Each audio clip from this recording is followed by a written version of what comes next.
الخلف ودار على بيتي مارتينيز. سلامات ان شاء الله للنجم الدولي الكبير سالم الدوسري. الكرة الماضية شوف المتابعة على إيجالو، الكرة تمر إلى ماذا أشار حكم اللقاء؟ إلى ماذا أشار؟ ركلة مرمى لدى وليد عبد الله.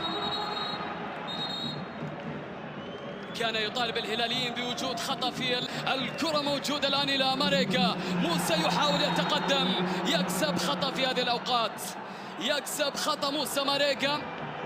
خطأ إذن ضايع من زمن شوط المباراة الأول. شوف الكرة الماضية والخطأ اللي كان على علي الحسن.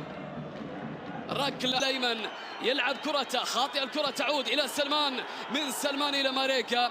محاولة تتخلص من علي الحسن بالمحكم. شوف المحاولة الماضية، الكرة الماضية سالم الآن في محاولة، سالم يخسر كرته، الكرة تعود الآن للروح الرياضية الكبيرة بين لاعبي الفريقين، لاعبين كبار. شوف الكرة الماضية، سالم الدوسري كان يطالب بخطأ في موسى ماريكا من الجناح الأيمن يبحث عن التقدم. موسى ماريكا يتعثر والكرة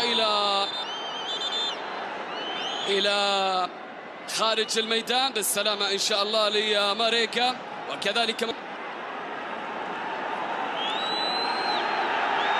الكرة الآن حكم اللقاء مصطفى غربال يتناقش.